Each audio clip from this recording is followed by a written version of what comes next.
Hey guys, welcome back to JD Mods. Today we're going to be making a video on the 1992 LS400 drift car. We had someone comment on one of our recent videos what's going on with this thing, and a lot of the manual swap videos got a lot of views, so clearly there is interest in what is going on with this car. So today we're going to show you guys what we've done off camera and what we're doing today as well. So if you're new to the channel, this is Ali's 1992 Lexus LS400 that has been manual swapped as well as of course lowered on rims. So if you've seen the last videos, you'll know that if we go inside, it has the Nissan 240SX transmission. We recently installed these Bride replica racing seats. These stock seats didn't hold you in very well, so when you tried to drift, you'd slide all over the place. A very recent addition is the underglow, which we might show you later in this video after it gets dark outside. But essentially, aside from that and lowered on rims, it is fairly stock. Custom exhaust, I guess, from the axle back. Three-piece spoiler, red tinted taillights. But aside from that, this is stock. Stock 1UZ, tucked engine bay, but stock motor. You can see we've recently picked up these drift spares. We got these for really cheap, just these whatever knockoff. I think they're 18 by 8 inches wide, which is a lot narrower than the 18 by 10s. That are right there, that used to be on the car. And so for today, I've jacked up the back end because there's two things I want to try and do. Let me take you over here to show what's up. So this here is a spare diff that came with the car, just a spare that the guy had laying around. So we went ahead and cracked it open and welded it to make a nice little welded diff. We didn't show the progress on camera because it's pretty simple. We just cracked off the back case, then welded all these spider gears together. Should be nice and strong. We used a nice big stick welder. Then over here we also picked up two spare rear calipers, and we have the whole kit and caboodle for a eBay Hydro e-brake setup. So we've got this nice purple e-brake handle, reservoir, some lines. So we're gonna do hopefully dual rear caliper rather than doing an inline Hydro. It's a little bit safer. We got an upper control arm that has to be done, but that's pretty much it that we want to do to the LS400. There's a few other little specs that the racetrack require. For example, right now we have the fire extinguisher in the glove box, but we're going to probably mount it over here somewhere because they require that it's mounted, as well as strap the battery down. Right now it's in the trunk using some tie-down straps, but it actually has to be bolted down. But anyway, that is the current state of the LS400. So let's go ahead and rip those tires off. I'm probably going to get started with mocking up the dual rear caliper setup. Alright guys, so here is the LS400 with the wheel off.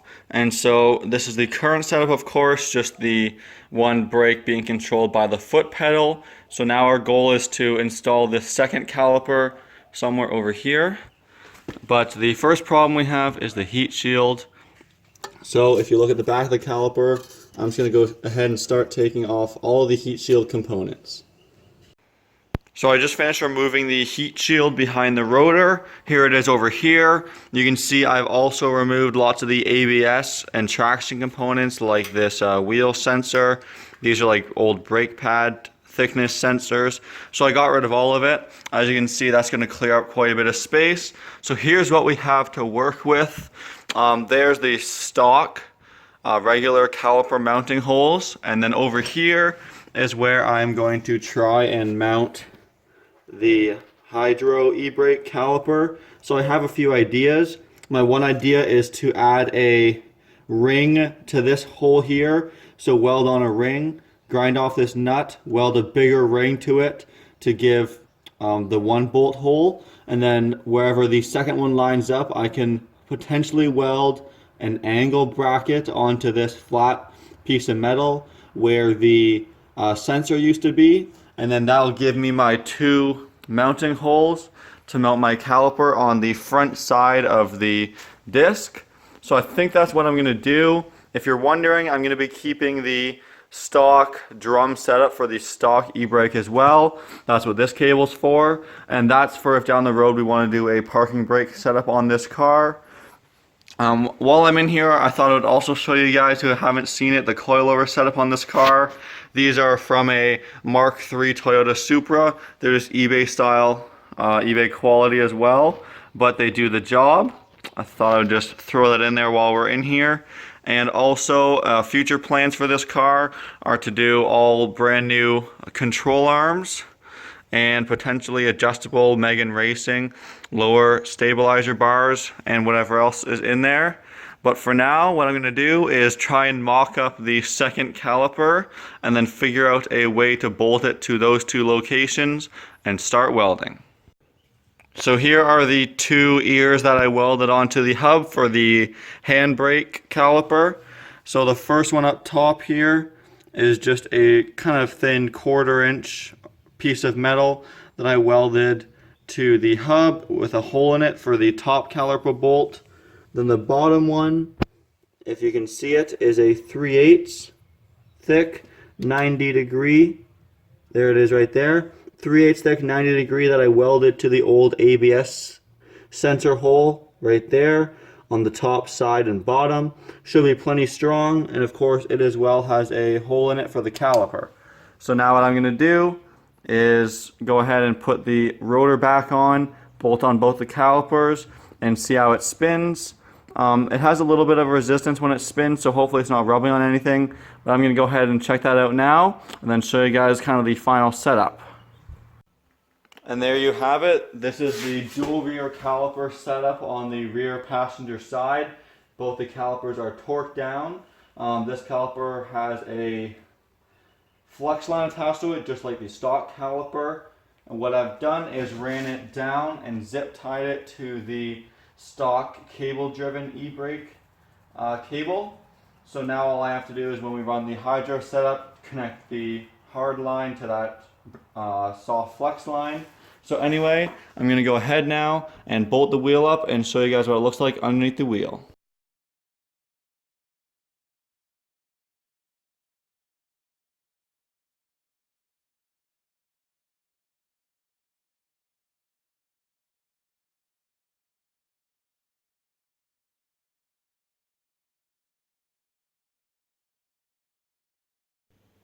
Now with the wheel fully torqued on, you can barely see them, but there they are right there and there. Eventually we're going to be ordering some purple caliper paint, kind of match the lug nut and the whole theme of the car. And we're going to be painting them purple, so they also pop out a lot better. And the only thing is when I reinstalled the wheel, which torqued down the rotor, the wheel became kind of hard to turn, even in neutral. So before I do the other side, we're going to go take it for a quick spin down the road, see if it frees itself up or if something's wrong. Then as long as nothing's wrong with it, I'm going to go ahead and do the dual rear caliper setup on the driver's side, and then we can go ahead and run the lines. There's the driver's side fully done as well. So we've got the stock caliper and then the hydro caliper on the front. Now let me show you guys on this side maybe a little better detail on the brackets I made behind the rotor. So here we are behind the rotor. The lighting's kind of tough, but you can kind of see the first bracket right here. So I just welded it to the stock ABS sensor location, which is that bracket right there. So it's a 90, and then that's the bolt holding on the caliper. Then on the top, what I did was just have a 90 bracket going from the bolt hole, 90, and then welding to the side of the hub, kind of just right in front of where the strut mounts. And lost focus, sorry. There you go. So yeah, there's the top mount, and both of them have welds on as many sides as possible. And I'm just going to hope that the welds hold when we grip on the e-brake. So now we can go ahead and mock up the e-brake, then run the lines. The next step of installing our hydraulic e-brake is of course to figure out where we want to put the handle. Now of course in this interior you can tell it is pretty tight. There's not too many places to put it that you can easily grab, still shift, still steer, and it won't get in the way of anything else. But this is pretty much where Allie and I have decided on. Pretty much just right here, shoved in between the racing seat and the center console. So what I'm going to do is just take a permanent marker because it'll be a lot easier to install this with the seat out of the car. So I have positioned it kind of exactly where I want it. It kind of just shoves in place there. And now just a single point of reference is this nut on the back side of the e-brake. So I'm going to take the marker and mark just around the nut. So now I know after I take the seat out and it isn't jammed in place anymore, I know exactly where to install the bracket.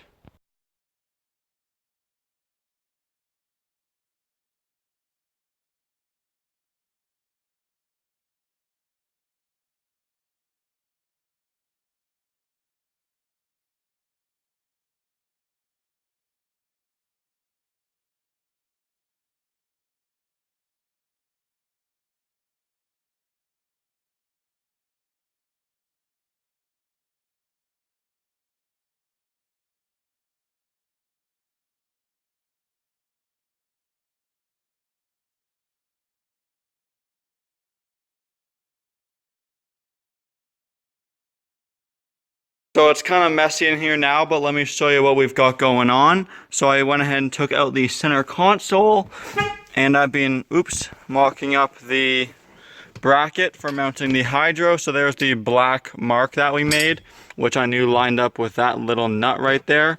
So I want it to be around there somewhere, and I was able to get it pretty close. I used this little bracket that I found, nothing fancy, just a little bent up piece of sheet metal, and believe it or not, those two slots fit the hole pattern, that 4-bolt pattern. It fits those perfectly, just like that.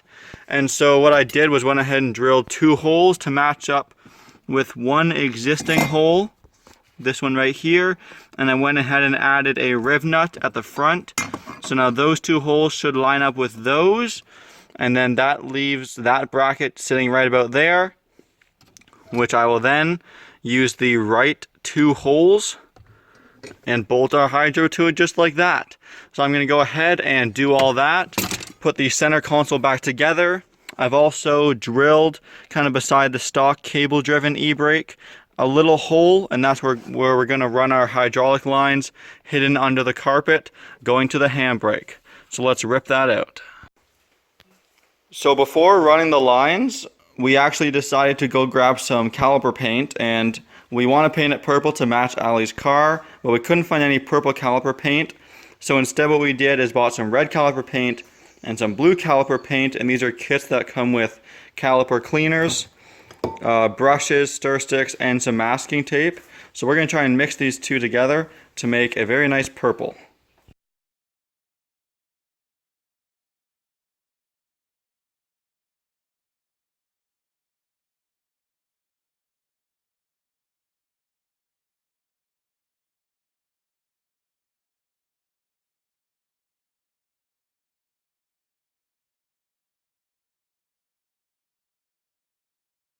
So here's the purple we ended up with. It's not perfect, but it's the best we could do with mixing red and blue. Alright, so we're going to go ahead now and toss it on to the brake calipers. Allie and I just finished painting the brake calipers purple. It's a fairly dark purple, but we'll show you again when the car's outside. It's going to look a lot better than the rusty and black calipers.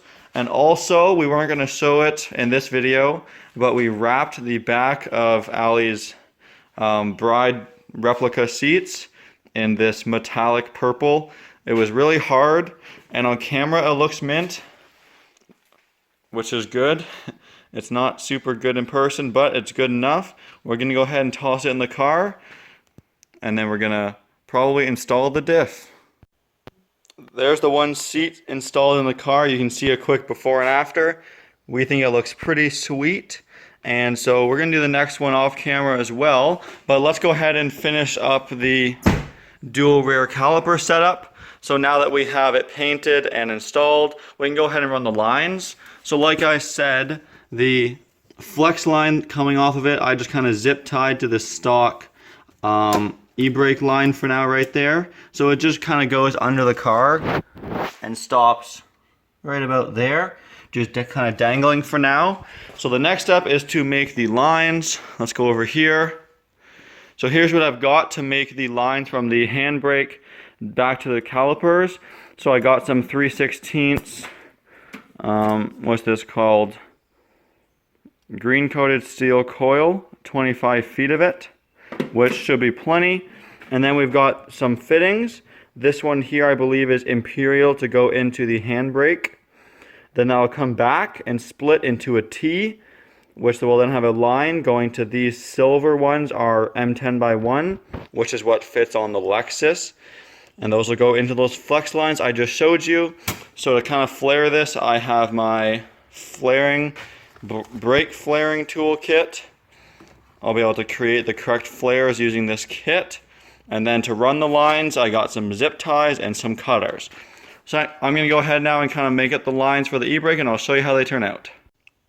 I also picked up this little tool not long ago. It's just a brake line or tubing bender. So I think that's kind of cool. It does 3 different sizes and has little markings for the degrees on it. So I'm going to try and do this wherever possible just to make the bends as clean as possible.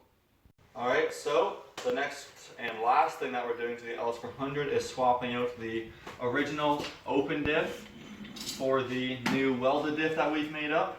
So we just dropped this one down, really quite heavy. Kept all the drive shafts attached and everything. So now we're going to go ahead and fill this up with fluid, toss it back in, and then maybe we'll finish off this video with a test drift.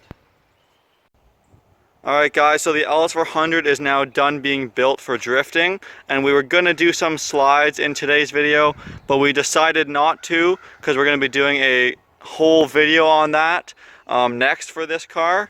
We're going to hopefully try and find a parking lot or something that we are allowed to drift in, and we're going to be shredding the tires off a little bit. But I hope you guys enjoyed this video. Let me show you guys once more the interior setup. We took it for a test drive and it all works well.